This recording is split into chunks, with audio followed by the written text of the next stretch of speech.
Bonsoir à tous. La démocratie sénégalaise roule telle une grosse pierre sur son dos, allusion faite au fils d'Éole, fondateur de Corinthe. Aviez-vous avions-nous senti que les mêmes causes font les mêmes effets et parfois les mêmes solutions politiques? Éternel retour au jeu. Un auteur pose le débat et le nomme la démocratie de Sisyphe dans la démocratie sénégalaise. Excellent ouvrage, mais pas que, de Dr Yoro Dia. Il y a également les intellectuels sénégalais dans la marche vers la première alternance, l'exception démocratique en question. Est entre parenthèses deux ouvrages aujourd'hui au menu de ce bel spécial, docteur spécial, cours de géopolitique forcément à venir, mais ancré dans ces deux ouvrages. Docteur Yoro Dia, bonsoir et bienvenue dans cette émission. Bonsoir Pape Alioune, toujours un éternel plaisir de venir dans cette oasis de littérature, de culture et de bon goût face au désert de l'inculture qui avance inexorablement dans notre pays. Heureusement que vous plantez des arbres, des fleurs qui vont germer, deux belles fleurs, deux ouvrages sortis. Commençons d'abord par le Sénégal, une démocratie de Sisyphe. Sociologie politique d'un basculement de l'état légal à l'état de droit. Première question, elle coule de source. Que vient faire Sisyphe dans notre démocratie? Démocratie de Sisyphe, parce que comme vous l'avez rappelé, par exemple, quand j'ai vu les thématiques du dialogue national convoqué par le président de la République, et j'avais l'impression que c'était les mêmes problématiques qu'on avait en 1999. Quand vous lisez le livre Les intellectuels, il y a une partie consacrée à la nature du régime. J'en profite d'ailleurs pour remercier tous les intellectuels sénégalais, ces brillants intellectuels sénégalais, les philosophes, les juristes, les sociologues, les historiens, qui m'ont fait l'honneur entre 1997 et 2000 de venir... trésor de ressources humaines. C'est l'avantage absolu du Sénégal, qui m'ont fait l'honneur de venir à l'émission Une heure avec entre 1997 et 2000. Donc quand on voit le débat que posaient les intellectuels sénégalais en 1999, notamment la partie sur la nature du régime, où vous retrouvez Kader Boy, Pape Dembassi, Serigne Diop, sur la nature du régime, on a l'impression qu'on est dans les mêmes problématiques. C'est ça. On a l'impression qu'on a les mêmes problématiques. C'est pourquoi je dis démocratie de Sisyphe, j'ai l'impression que notre démocratie piétine.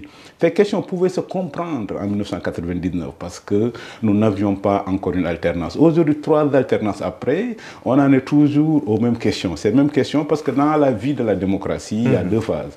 La phase infantile, où les questions fondamentales dont on discute, ce sont les questions de participation, de règles du jeu.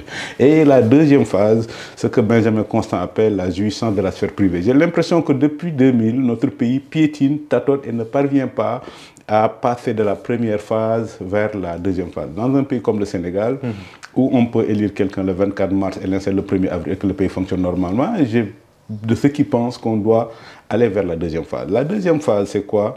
Après avoir été l'exception démocratique, il faut que, c'est mon grand combat, il faut que le Sénégal soit l'exception économique. Oui, et toutes les conditions sont réunies, sauf, mais pour aller vers l'exception économique, il faut qu'on sorte de la démocratie de Sisyphe. Ça veut dire l'éternel recommencement. Et ça commence à être une damnation, parce qu'il n'avance pas stagner, qu'il stagne. Non, mais on stagne. Il stagne, recule. On stagne, comme disait Talleyrand, et puis nul n'est plus heureux que s'il n'a pas connu la veille de la révolution de 1799.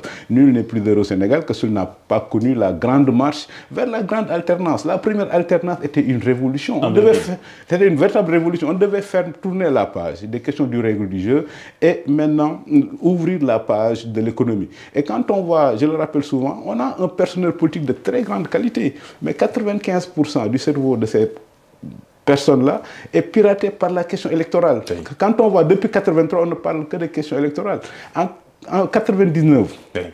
En 1999, le débat essentiel, est-ce que la liberté de la justice, est-ce que la justice est libre, est-ce que la justice est indépendante, est-ce qu'on fait une CENI, est-ce qu'on fait une Sénat? Aujourd'hui, on a l'impression que ce sont les mêmes questions qui reviennent. Moi, j'ai envie qu'on ferme la page de la phase infantile de la démocratie pour qu'on ait vers la deuxième phase. Et c'est pourquoi, de façon caricaturale, je dis que notre démocratie fait du demdic. Par exemple, nous avons eu 3 alternances en 24 ans. Et quand on a eu des alternances, c'est des alternances exemplaires. Et c'est pourquoi je dis, le 24 mars, quand on élit Bassirou Diomaye Faye, qui sort de prison, et 10 jours après, c'est le président de la République du Sénégal. Je dis, nous sommes au même niveau que la Suède. Malheureusement, le lendemain, on retourne au niveau du Congo. Et malheureusement, c'est le président de la République qui nous y ramène en parlant de réformes et d'assises de la justice. Cette situation, comme je dis dans le livre, n'arrange qu'une certaine catégorie de personnes que j'appelle les rentiers de l'attention. Les rentiers de l'attention. C'est la société civile? Oui, la société civile. Par exemple, quand on voit le 99, dans la marche vers la grande alternance, on avait une grande société civile. Mais aujourd'hui, notre société civile a dégénéré en rentier de l'attention. Par exemple, quand on voit le livre Mam Adama Gueye, Forum civil, à l'époque Forum civil, il y avait un truc sur le code électoral. On a vu jusqu'à 72 heures de la présidentielle comment on essaie d'arrondir les angles. Il y avait Mam Adama Gueye, Mohamed Gueye. Voilà, ça c'est une vraie société civile. Mais maintenant, à partir du moment où on a une alternance, on sait comment voter, on sait comment enlever quelqu'un, notre démocratie gagnerait à passer dans une autre phase où nos hommes politiques seraient jugés sur des questions fondamentales. La démocratie, je le rappelle, est la compétition des réponses aux questions que les citoyens se posent. Les questions que les rentiers de l'attention veulent nous imposer, ce ne sont pas les questions que les citoyens se posent. À quelle fin ces rentiers de la tension rallument le feu de la violence? À quelle fin? Mais non, ils Pour exister. Mais ils vivent de ça. Les rentiers de la tension, ils vivent de ça parce que ce sont, comme je dis souvent, comme je dis dans le livre, ce sont des agents de l'étranger. Mais pour capter l'argent de l'étranger, tu as intérêt à faire peur à l'étranger en lui disant que oui, on va vers une élection, peut-être il va y avoir... Chaque fois qu'on va à une élection présidentielle, les rentiers de la tension font comme si le pays allait à la guerre civile. Et une semaine après, nous sommes presque le seul pays d'Afrique de l'Ouest où on vote dimanche et les gens vont travailler lundi. Notre démocratie, on a des institutions solides. On a un personnel politique de qualité. Comme je dis, nous sommes le dernier îlot de stabilité. Le Sénégal a trop d'avantages comparatifs pour être la première, pour être, après avoir été l'exception politique, être l'exception, après avoir été l'exception politique, être l'exception économique. Regarde la situation du Sénégal. Oui. On a une fenêtre de tir historique incroyable. C'est laquelle? Non, regarde la sous-région. Nous sommes le dernier lot de stabilité. Nous sommes entourés de putschistes ou des pays gangrénés par le djihadisme. Nous, on a la chance d'avoir la stabilité. On a la chance d'avoir une administration de qualité. On a la chance d'avoir un personnel de qualité. Maintenant, tout ce qu'il nous faut, c'est comment réorienter les stratégies, les réflexions vers l'essentiel. Et pour moi, comme je dis souvent, le Sénégal n'a pas un problème politique, le Sénégal n'a pas un problème institutionnel, le Sénégal a un problème économique. Et c'est pourquoi je suis peiné de voir comment le nouveau pouvoir issu de la dernière alternance est tombé dans le piège des rentiers de l'attention. Le dialogue politique qu'on vient d'organiser, c'est un leurre. L'épithète politique devrait être remplacée par celle économique. Non, ça veut dire que le dialogue politique, comme j'ai toujours dit et répété, c'est une perte de temps. On a demandé à mon ami Gueye, je crois, Cheikh Gueye, à mon ami Cheikh Gueye, de trouver des solutions là où il n'y a aucun problème. Aujourd'hui, quels sont les résultats? On n'a pas de problème politique. Non, on n'a pas de problème politique. C'est ce que le Premier ministre avait dit. Non, mais c'est comme discuter du sexe des anges. Même le Premier ministre lui-même, bon, il reprend ma formule sans la citer. Le Sénégal n'a pas de problème politique, n'a pas de problème institutionnel, mais le Sénégal a des problèmes économiques, oui, mais bien sûr. Mais il ne m'a pas cité, mais je n'ai pas porté plainte, c'est pas grave. C'est pas grave. Je suis tout à fait content qu'il rallie mes positions. On a cette fenêtre de tir incroyable. Regardez les pays de là. C'est ça aussi, comme je dis ici, la géopolitique. Nos voisins, le Sénégal, je compare souvent le Sénégal comme la Suisse ou comme Dubaï. On est dans la même situation historique. Quand tu vois la Suisse, quand il y a eu une première guerre, la Suisse n'a pas connu de guerre depuis presque 1600. Chaque fois que les Européens se faisaient la guerre, la Suisse, un pays calme, utilisait sa stabilité. Dubaï aussi, regarde la même chose. Aujourd'hui, Mali, Burkina, Guinée, tous ces pays sont des pays instables. Nous sommes le dernier îlot de stabilité. Oui. Donc on a la stabilité. Nous sommes le dernier îlot de stabilité. On a une administration de qualité, quand même. Le premier décret de Bassirou Diomaye Faye, et je le dis dans le livre, mais le premier décret de Bassirou Diomaye Faye, c'était de maintenir le secrétaire général de la présidence, continuer de l'État. Ça n'existe nulle part. Omar Sambaba, ça n'existe nulle part ici dans nos sous-régions. Donc on a la stabilité, on a une administration de qualité, on a un personnel politique d'une qualité exemplaire. Donc qu'est-ce qui nous reste? Utiliser nos énergies sur les questions essentielles. Et ça, pour le faire, il faut rompre le cycle de la démocratie décisive. Est-ce que vous pensez que c'est le rang du Sénégal que dans le dialogue national, on discute encore, est-ce que le président doit rester dans le conseil supérieur de la magistrature? Après 3 alternances, est-ce qu'on peut encore perdre du temps par la faute des rentiers de la tension? Ou est-ce qu'on fait bulletin unique? Est-ce qu'on fait une CENI? Vous voyez les rentiers de la tension? Il faut rompre peut-être le cycle de la violence qui est l'ombre un peu d'élection présidentielle, par exemple. Pas on dit 80 morts, 70 morts. Mais non, parce que ça, c'est pas... Parce que l'État du Sénégal a eu à faire face à une insurrection. Et ce n'est pas digne du rang du Sénégal. Regarde l'histoire du Sénégal, parce que je le rappelle dans le livre. Je consacre un chapitre entier à Abdoulaye Wade et à Senghor. Vous dites que ce sont des exceptions. Oui, non, ce sont les deux poumons. Les deux poumons de l'exception sénégalaise. sénégalaise. Est-ce que vous pensez que dans le pays d'Abdoulaye Wade, qui a été à l'origine d'une opposition légale en Afrique, notamment le livre de Christine Dessous, puisqu'on parle de belles lettres, le père est une opposition légale en Afrique. Abdoulaye Wade est contemporain de Jonas Savimbi. À l'époque, c'était les luttes armées, les guérillas. Abdoulaye Wade, historiquement, un génie, a dit « j'ai fait de l'opposition légale ». Ça lui a pris 26 ans. L'autre poumon, c'est Senghor. À l'époque de Marchas Nguema, Idi Amin Dada dit « je maintiens le multipartisme ». Est-ce que vous pensez que dans ce pays-là, c'est normal qu'en 2021-2025, que des cocktails Molotov puissent être considérés comme des idées? Nous, on a eu faire face à ça. C'est ce que j'ai appelé dans le livre la démocratie des furies. La démocratie des furies aurait dû être fermée en l'an 2000. Pourquoi démocratie des furies? Parce qu'il y a une démocratie des furies en sciences politiques quand les gens sont convaincus que le système politique ne fonctionne pas. Donc vous avez besoin de créer des rapports de force dans la rue. Mais ça, c'était valable jusqu'en 2000. En 2000, le Sénégal a prouvé que le système électoral fonctionne, on peut changer de président. Et malheureusement, comme je dis, avec la démocratie décisive, c'est le DEMDIC. 2021, c'est encore du DEMDIC. Ça veut dire qu'on retourne en 88, on retourne aux émeutes, on retourne encore à la violence, jusqu'à ce que l'État du Sénégal, et j'ai été très fait d'apprendre à cet État, fasse du djubal djubanti à malheur. Les gens qui voulaient renverser le pouvoir par la rue, par l'insurrection, on les a pris, on les a mis en prison, on les a redressés pour leur montrer qu'ici c'est le pays d'Abdoulaye Wade, il faut une opposition légale. Ils sont sortis de prison, ils ont renoué avec l'opposition légale, ils ont gagné démocratiquement.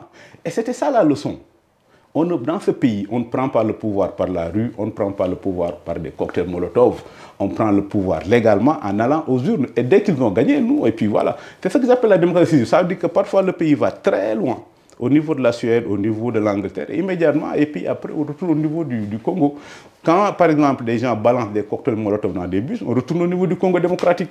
Quand on élit Diomaye le 24 mars, le 1er avril, il s'installe, on est au niveau de la Suède. Maintenant, il faut éviter les maintenant... prennent des balles également... sont tués également, c'est ce que l'opposition, si des gens sont arrêtés et emprisonnés sans pourtant savoir les raisons de leur emprisonnement, avec des milliers d'emprisonnements là, également, ça questionne. Comme on parle de belles lettres, ça veut dire que souvent les gens, le bilan de Macky Sall, le bilan matériel, mais pour moi, ce qui est plus important pour le bilan de Macky Sall, c'est le bilan immatériel, pas Ousmane. Et pourtant, c'est ce qui est attaqué, le bilan immatériel. De mots de très mauvaise foi, comme disait Hassan II, ça ne sert à rien de donner des arguments de bonne foi, des gens de mauvaise foi. Mais nous sommes une exception. Pourquoi nous sommes une exception en Afrique? Sur les 54 pays africains, nous sommes le seul à pouvoir lever la main et dire que le Sénégal n'a jamais connu de rupture anticonstitutionnelle. Oui. Pas de coup d'État, pas d'émeute, pas de révolution. Depuis, nous sommes le seul. Mais si l'insurrection avait réussi, on serait comme le Burkina Faso, on serait comme le Mali. Un pays a une histoire. Et chaque pays doit cultiver le côté positif de son histoire. La France, c'est les droits de l'homme, les États-Unis, la démocratie, la Perse, l'Iran, 3000 ans de civilisation. Et donc nous, le jour au pouvoir, Sénégal, le pouvoir tombe à la suite d'une insurrection, on perd on perd l'âme de notre démocratie. Et chaque fois qu'il y a un président américain qui vient en Afrique, il visite souvent 3 pays. Le Sénégal en fait partie. Oui. Et puis souvent, le Nigeria n'en fait pas partie. En Afrique, la plus grande démographie, c'est le Nigeria. Oui. L'économie, c'est l'Afrique du Sud. Donc pourquoi quand un président américain, Clinton, Bush, Obama, pourquoi l'étape du Sénégal? Le Sénégal doit se poser la question. Parce que le Sénégal est une puissance symbolique. Le Sénégal est une puissance qui a des valeurs. On nous respecte dans le monde grâce à nos valeurs. Nous sommes des Africains et nous n'avons pas de problème ethnique. Senghor a désigné le pays. Nous sommes des musulmans et nous sommes ouverts sur le monde. Donc c'est ça les valeurs du Sénégal. Regarde depuis 1 an, comme je dis, nos amis de PASTEF, en 15 mois, en 14 mois, ils ont détruit 60 ans de diplomatie. Aujourd'hui, le Sénégal est sur une liste. Ah oui. Le Sénégal est sur... Mais 14 mois pour détruire... Mais aujourd'hui, Pape Ousmane, le pays de Senghor... Pape Alioune. Aujourd'hui, le pays de Senghor cherche à se faire légitimer par le capitaine Traoré. Le Sénégal, vous parlez de la visite du Premier ministre. Du Premier ministre, du Président. On cherche à se faire légitimer par les États de l'AES. Aujourd'hui, on se comporte comme si le Sénégal devrait être... Nos autorités se comportent comme si le Sénégal devrait être gêné d'être resté une démocratie. Mais donc c'est tout à fait normal que quand nous devenions un pays banal, Nous étions le phare de la démocratie, le phare de la liberté, le phare des tolérances. Et c'est pourquoi les Américains nous respectaient. Ce qui nous sépare des États-Unis, c'est l'océan. Oui. L'Amérique est la plus vieille démocratie du continent américain. Le Sénégal est la plus vieille démocratie du continent africain. Et c'est ça nos valeurs. C'est quand on avait ces valeurs-là, c'est parce qu'on avait ces valeurs-là qu'on a eu 2 fois le compact du MCA. C'est pour ça qu'on respectait. Mais maintenant que le Sénégal ne défend plus ses valeurs, le Sénégal cherche à se faire légitimer par des putschistes. Donc c'est tout à fait normal que le Sénégal soit devenu un pays banal. Et que Sonko Diomaye est détruit en 15 mois et puis 60 ans de dirigeage diplomatique. J'insiste sur le vocable économique. Il est important. Parler un peu de l'exception politique, mais nous peinons à être une exception économique. Le Sénégal marche vers l'émergence avec le communiqué qui a été contredit par le ministre. Bon, je n'y reviens pas. Mais parler de l'État du Sénégal comme un État de providence. Ce qui l'empêche un peu de marcher parce que tout le monde demande à l'État, mais parce que les citoyens ne sont pas économiquement libres. C'est pourquoi l'État devient toujours un État de providence. Économiquement, ça piétine. Mais ça va encore piétiner avec ce nouveau régime qui parle de coopérative. Mais vous imaginez, nous sommes en 2025. L'Union soviétique s'est effondrée en 1989. L'Union soviétique s'est effondrée, le mur de Berlin est tombé en 1989. Oui. Nous avons un Premier ministre qui nous parle de coopérative. Des coopératives qui n'existent plus qu'au Venezuela ou bien ou en Corée du Nord. L'État, c'est pourquoi, dans le livre-là, dans la dernière partie sur la démocratie décisive, où je parle de réforme de l'État, je propose qu'on en retrouve la formule « moins d'État, mieux d'État oui. », qu'on mette fin à l'assistanat permanent de l'État, que l'État de nos citoyens. Ça veut dire que pour le faire, il faut inciter, libérer les énergies et encourager les Sénégalais à la création de richesses. Si tu lis le livre, et vous voyez, moi je suis un grand disciple de Hayek. Et c'est qui Hayek? C'est l'économiste qui a inspiré Margaret Thatcher et Ronald Reagan pour qu'ils mettent fin au déclin de leur pays. Il faut mettre fin au déclin économique du Sénégal. Hayek, c'est dire que l'État doit créer les conditions pour que les gens puissent gagner de la richesse. Et j'ai été très content, très heureux pendant la Tabaski quand j'ai entendu l'imam Ratib de Thiès dire que dans ce pays, être riche est devenu un délit. Être riche est devenu un délit. Mais Pastef, non, Pastef veut de façon sincère l'égalité dans la pauvreté. Nous ne voulons pas, dans ce que je propose dans mon livre, on veut l'équité dans la prospérité. On veut l'équité dans la prospérité. Le Sénégal peut en 10 ans être le pays le plus riche d'Afrique de l'Ouest parce qu'on a une situation que personne n'a. Mais ça, pour ce faire, il faut attirer les investisseurs et encourager nos entrepreneurs à créer. L'idée vendue de la presse, le premier menace les investisseurs. Tu es le seul pays stable de la sous-région. Au lieu d'avoir une bonne stratégie d'intelligence et d'attirer tous les investisseurs en leur disant venez chez nous, c'est stable, il n'y a pas de problème politique, il n'y a pas de problème institutionnel, tu menaces les investisseurs. Comment? Tu te brouilles avec les FMI. Non, ils disaient ouais, c'est les entreprises qui pensent qu'ils peuvent venir au Sénégal gagner de l'argent sans compte. C'est le souverainisme, c'est juste accompagner les... Mais c'est le souverainisme qui n'a pas de sens. C'est-à-dire que tous les pays qui ont émergé, ce ne sont pas émergés dans le souverainisme. Quand tu prends la Malaisie, quand tu prends Singapour, quand tous les pays qui ont émergé... Les dragons. Mais les dragons, là, ils ont émergé avec l'investissement direct étranger. Maintenant, tu ne peux pas vouloir l'investissement direct étranger et menacer les investisseurs.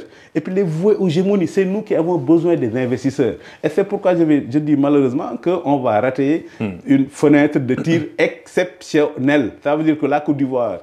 Avec le truc Tidjane Thiam, les problèmes sont repartis. La Guinée, coup d'État. Mali, coup d'État. Burkina, coup d'État. Nous sommes le seul îlot de stabilité politique. Et c'est pour ça... Est-ce que tu as entendu la Suisse participer à la première ou la deuxième guerre? Non. Ils ont défendu leur stabilité et on dit aux gens, mais venez investir chez nous, venez travailler chez nous. C'est ça la chance historique du Sénégal. Et malheureusement, notre Premier ministre qui passe son temps à menacer les investisseurs, qui se brouille avec les FMI, on va vers des situations économiques très difficiles. Maintenant, pour ce faire, il faut...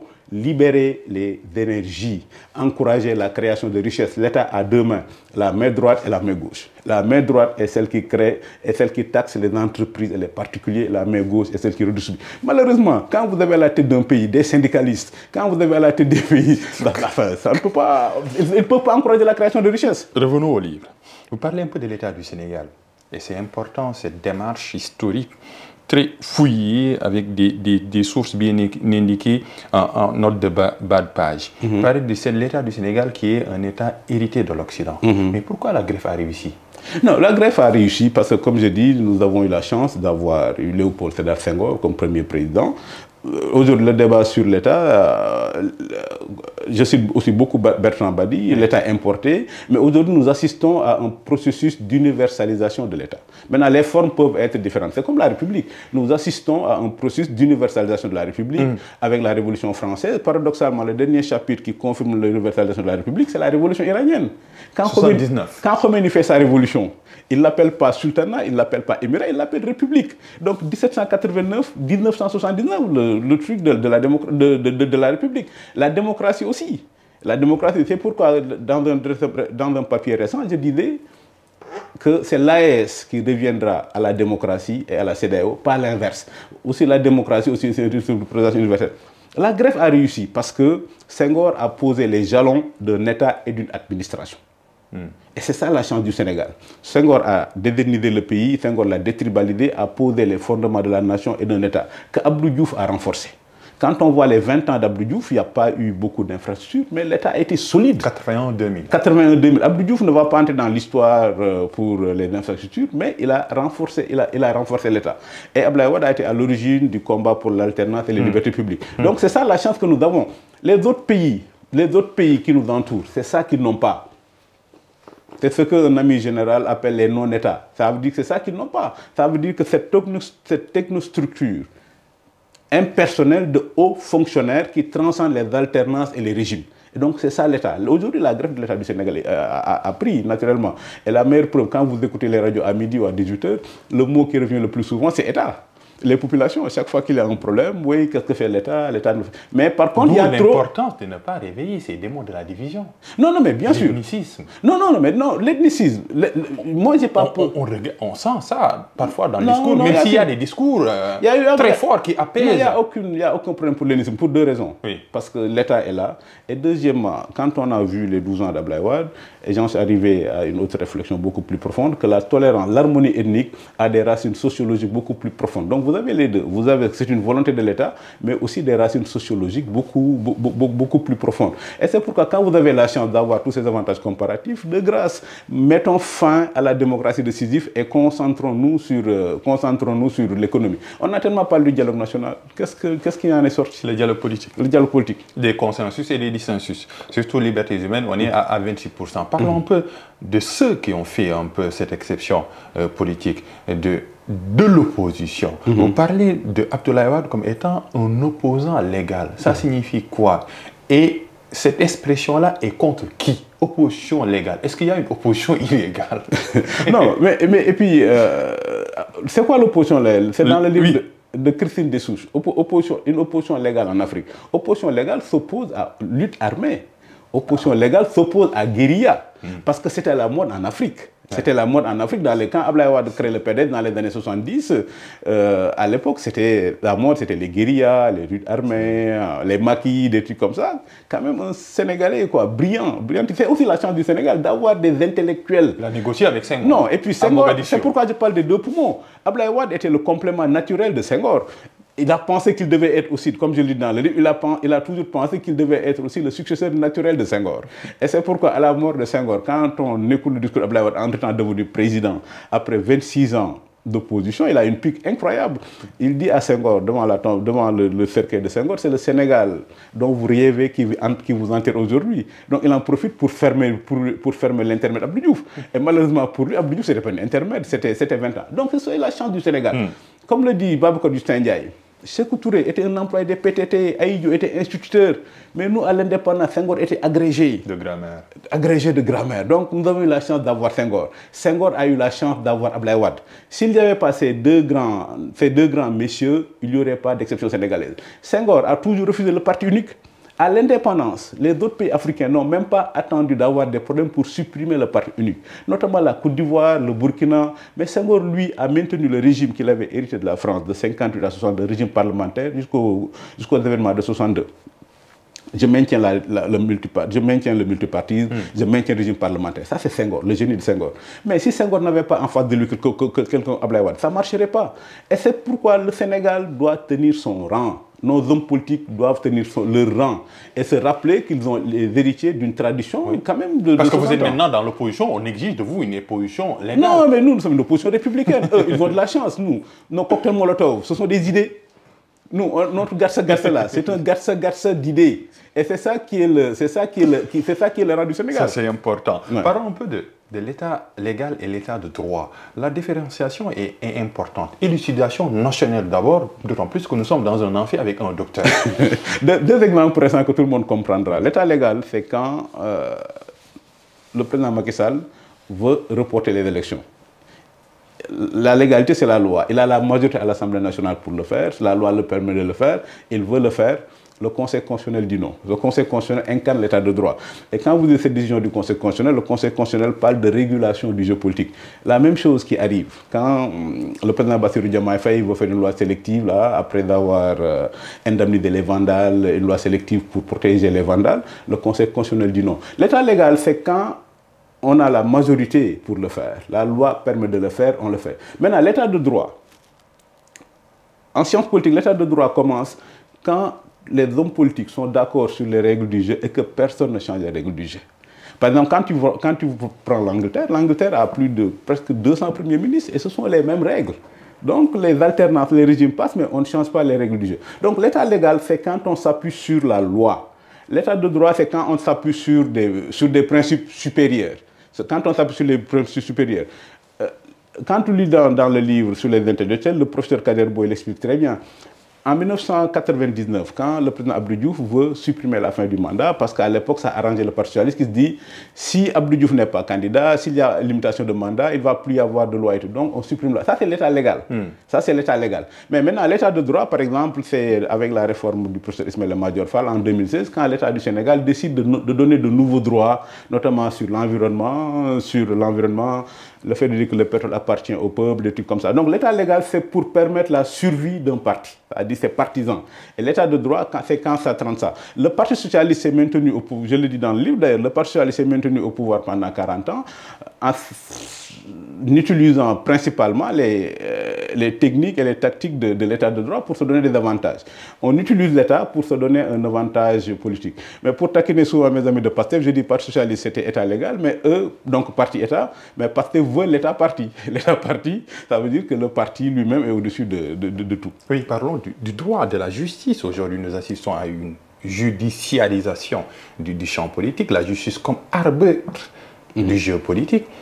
Voilà les conséquences. Article 80, article 254, et on a une répétition de ce qui se passe. Oui, c'est ça la démocratie. C'est ça, c'est ça la démocratie. Oui. On a l'impression qu'on retourne dans les années 90-99, dans la marche vers la première alternance. C'est ça le problème. Et maintenant que l'alternance est devenue la respiration naturelle de notre démocratie, l'alternance est devenue une banalité, il faut qu'on sorte de ça. Parce que quand l'alternance devient la respiration de la démocratie, la majorité, l'opposition d'aujourd'hui est le pouvoir de demain. Le pouvoir d'aujourd'hui et l'opposition de demain. Et ce qui fait que, par exemple, sur la loi de Amadouba, la loi ridicule de Amadouba, sur interpréter des trucs comme ça, si nous on revient en 2019, si la loi était passée, si on revient nous en 2019, on pouvait changer la loi. 2029, ce qui fait que ça aurait été un truc, voilà, un éternel recommencement. La judiciarisation des conflits politiques est un élément fondamental de l'état de droit, mais ça dépend de quoi on judiciarise. Par exemple, quand une manifestation est interdite, des trucs comme ça, quand les gens saisissent le Conseil d'État, c'est une sorte de judiciarisation des conflits politiques. Avant la première alternance, il n'y en avait pas beaucoup, parce que comme il n'y a pas d'alternance, le préfet pouvait interdire, donc l'opposition était obligée de créer le rapport de force dans la rue pour faire reculer le pouvoir. Mais aujourd'hui, dans un état de droit, ce qui fait reculer le pouvoir, ce n'est plus les rapports de force dans la rue. C'est pourquoi il n'y a plus de pneus brûlés, à part l'intermède malheureux de PASTEF entre 2021 et 2024, il n'y a plus de trucs dans la rue. Mais par contre, quand tu vas en Afrique centrale, au Congo et dans d'autres pays, les gens encore en savent. Mais attention à l'écran. Vous le dites dans le livre, que les gens maintenant ne vont plus dans la rue, rapport de force, mais maintenant c'est l'écran. Oui, c'est l'écran, c'est l'opinion. C'est l'opinion. Et c'est ça la différence. Oui. Ça, avant l'alternance de 2000, le rapport de force se créait dans la rue. Oui. Mais avec l'avènement, c'est pourquoi je dis à mes amis de PASTEF, le Sénégal doit beaucoup à sa presse. Le Sénégal doit beaucoup à sa grande presse. Et je l'explique dans le livre, comment la presse a contribué à desserrer le taux. Comment la presse a continué à élargir la base de la démocratie, notamment avec la radio, l'utilisation des langues nationales. La radio a permis de connecter les 2 tiers des citoyens qui étaient exclus du débat politique avec ce que la philosophe Aminata Diaw Cissé appelle la démocratie des lettrés. Les médias ont mis fin à la démocratie des lettrés. Les médias ont élargi la base de la démocratie. C'est pourquoi le Sénégal doit être fier de sa presse et nos amis de PASTEF doivent respecter la presse. Donc c'est ça. Dans les années 90, on a cette marche qui permet d'élargir les libertés publiques. Mais ça, à l'époque, Wade, de temps en temps, avait besoin de créer les rapports de force dans la rue. Maintenant, la démocratie, dans l'ère de furie, les rapports de force se créent dans la rue. Après l'ère de post-furie, là où nous en sommes, la bataille se fait au niveau des médias. La bataille se fait au niveau de la fabrique de l'opinion. Donc c'est ça la différence. Donc comme j'ai dit, nous faisons souvent du demdik. Mais avec nous, nous voulons être une opposition républicaine et permettre à notre démocratie d'aller de l'avant en posant les vrais problèmes. Et les vrais problèmes, c'est par exemple quand on interpelle le gouvernement sur la non-publication des rapports, le ministre des Finances a répondu. Il a dit le 23 juin. Oui, le ministre des Finances a répondu. On n'a pas besoin de brûler des pneus.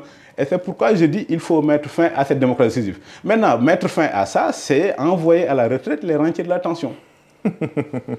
Les gens de la société civile, comme, pour ne pas les nommer. Mais c'est Yorodia qui l'écrit, mais pas moi. Parlons du contrat social sénégalais. Il est intéressant cette expression, le contrat social sénégalais. Et vous montrez, c'est ça qui est important, c'est on ne doit pas le dorer parce qu'il n'est pas intouchable. Il a ses limites, ce contrat social sénégalais, Dr Yorodia.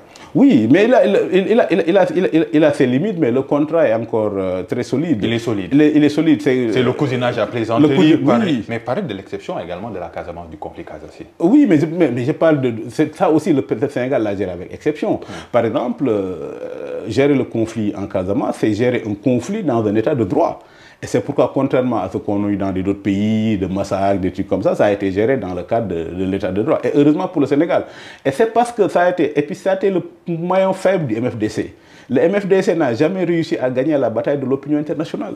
Quand tu vas Soudan du Nord, Soudan du Sud, le Soudan du Sud était beaucoup trop faible, mais ils ont gagné la bataille de l'opinion internationale. C'est l'opinion internationale. Quand tu prends Érythrée, c'est la même chose. Mais le MFDC, heureusement pour le Sénégal, n'a jamais réussi à gagner la bataille de l'opinion internationale parce que personne ne pouvait comprendre qu'on puisse prendre des armes dans une démocratie qu'on puisse prendre des armes dans une démocratie pour s'exprimer. Heureusement, ce que nous avons aujourd'hui en Casamance, c'est ce que j'appelle la violence résiduelle, parce que le contrat social sénégalais a tenu. Et pourquoi le MFDC a été une fracture du contrat social sénégalais? Et quand on voit le livre de Christophe Jaffrelot, Démocratie d'ailleurs, il donne l'exemple du Sénégal. Et la stabilité, c'est que dans des pays, quand il y a deux hégémonies. Pour la Tanzanie, il donne l'exemple du Swahili. Pour le Sénégal, il donne l'exemple du Wolof. Le Sénégal est solide, le contrat social est solide parce que nous avons deux hégémonies qui existent. C'est l'islam et le Wolof. C'est ce que Mamadou Diouf appelle... de façon très bien inspirée, le modèle islamo-wolof. La base du contrat social sénégalais, c'est assez solide parce qu'il y a le modèle islamo-wolof. Mais les deux hégémonies n'ont pas été imposées. Et donc, c'est ça le charme du Sénégal. Le cousinage à plaisanterie aussi. Donc, j'ai envoyé un livre à M. le Président de la République avec une très bonne dédicace. À son Excellence, M. le Président de la République, dont les hautes fonctions mettent hors de portée de son statut de machudo. Et c'est ça le charme du pays. La bonne président de la République, mais pour moi, il n'est qu'un machudo. Et quelles sont ces limites du contrat social sénégalais? Mais un contrat social doit être... Il ne faut pas qu'on dorme sur des lauriers. Les limites du contrat social sénégalais, c'est un peu les entrepreneurs identitaires. Ce que j'appelle les entrepreneurs identitaires, les gens qui jouent avec l'ethnicisme, l'identité, voilà. Les principales menaces, ce sont les entrepreneurs identitaires. Mais comme les racines sociologiques sont encore très solides, je ne m'inquiète pas outre mesure sur le contrat social, mais je m'inquiète beaucoup pour l'économie. Oui, forcément. Vous finissiez sur les réformes. On a parlé un peu du moins d'État, mieux d'État. Vous parlez également de la dépolitisation de l'administration. Oui, nécessairement. Mais nécessairement. Parce que ça c'est primordial. Non, mais c'est on a assisté à une politisation de l'administration. Non, mais ça, il faut dépolitiser l'administration, il faut aussi dépolitiser la justice. Comme je dis souvent, la justice est le seul service de l'État qui porte le nom d'une vertu. Et le Sénégal a d'excellents magistrats. Et pour moi, le truc exceptionnel du Sénégal, Senghor, à l'époque de Mathias Nguema et d'Amin Dada, avait pris une décision contre un enseignant que j'aime bien l'appeler Louis d'Acosta. Et la Cour suprême avait annulé une décision de Senghor en 1963. Et c'est pourquoi il faut que les Sénégalais soient conscients de leur grande histoire, Donc, de la grandeur, de l'indépendance de la justice. de la grandeur. Dans le dialogue politique. Les magistrats doivent être indépendants. L'indépendance de la justice, l'indépendance de la justice. Mais Papa Lune, est-ce que vous pensez que dans un pays où les magistrats ne sont pas indépendants, le Conseil constitutionnel va annuler une décision du président de la République? Ça parlait de... comme le discours malheureux du président de la République, quand il parlait de redorer le blason de la justice, le discours du 3 avril. Et je disais, mais c'était fini. Son élection prouve qu'on est au niveau de la Suède, du Danemark, des États-Unis. Et lui, le lendemain, immédiatement, dans le discours du 3 avril, nous ramène au niveau du Congo. Mais dans un pays où les décisions du président de la République sont annulées par le Conseil constitutionnel, dans un pays où les décisions de l'Assemblée nationale sont annulées par le Conseil constitutionnel, le dernier exemple, j'en profite d'abord pour féliciter, annuler. J'en profite aussi pour féliciter notre conseil Aïssatou Diop Fall, qui a eu la bonne idée de saisir la Cour suprême. Et la Cour suprême lui a donné raison. C'est ça le Sénégal. Nous avons des standards mondiaux. Mais malheureusement, comme je dis, c'est le DEMDIC, la démocratie inclusive. Au lieu de tourner la page et d'avancer résolument vers l'avenir, vers l'économie, pour que notre pays devienne la Suisse, souvent on nous ramène immédiatement au niveau du Congo. Et faisons un DEM rapidement. DIC pour l'autre ouvrage, les intellectuels sénégalais dans la marche vers la première alternance, c'est important parce que ces archives-là, vous recueillez ces témoignages de votre émission que vous avez à Walf, 1 heure avec, et on va faire un peu une sorte de jeu qui sera assez terrible pour vous parce qu'on va choisir par chapitre. Hein. Vous parlez du premier chapitre, la première partie. Le Sénégal, exception, une singularité. Entre Mamadou Diouf, Abdelkader Boye, Iba Der Thiam et Ibrahima Thioub, vous choisissez qui? Non, mais ils ont quelle préférence? Non. Avant, parce qu'on a 5 parties ou même plus, ouais. On a 6 parties. Entre ces Mamadou Diouf, historien, Abdelkader Boye, Iba Der Thiam, Ibrahima Thioub. Je vais, comme le monde de l'ouvrage, j'ai voulu être complémentaire, j'ai voulu avoir un regard divers des gens venant de domaines différents. Par exemple, sur l'histoire, Iba Der a été incroyable. C'est le Sénégal une exception, une singularité. C'est ça l'interrogation. Non, mais le Sénégal est une exception. Le Sénégal est une exception. Et quand on voit l'intervention de Kader Boye, qui était venu, je le remercie d'ailleurs, il était resté des années sans parler, il est venu à l'émission parce qu'immédiatement après les modifications constitutionnelles des articles 21 et 28 de la Constitution sur la suppression du mandat, et puis avec sa formule incroyable, il disait sous Abdou Diouf, le Sénégal est devenu une société à irresponsabilité illimitée. Donc, et puis c'est ça un intellectuel, c'est ce que j'appelle les intellectuels au sens de Zola, les intellectuels tapageurs. Et c'est ça pourquoi la marche vers la première alternance a été incroyable. Et c'est pourquoi, comme Talleyrand, je pense que celui qui n'a pas vécu la marche vers la première alternance, comme Talleyrand de la Révolution française, a raté une très grande chose. Par exemple... c'est pas la fin de l'histoire, comme Fukuyama disait. Non, c'est pas la fin de l'histoire. C'était une grande révolution. Ouais, et c'est pourquoi, quand je vois nos amis de Pastef présenter 2024... Les absents les plus présents dans cette émission. Oui, quand je les vois présenter le truc comme une révolution, je dis, ils n'ont pas compris. Ça veut dire que c'est une simple alternance au sein d'un même régime. Deuxième partie, la nature du régime politique sénégalais. Un ovni politique non identifiable. J'ai su que vous avez choisi Abdelkader Boye diplomatiquement. El Hadji Mbodj, Pape Demba Sy, Pape Diallo Diop et Serigne Diop. Non, la nature du régime, El Hadji Mbodj et Serigne Diop. Parce que, par exemple,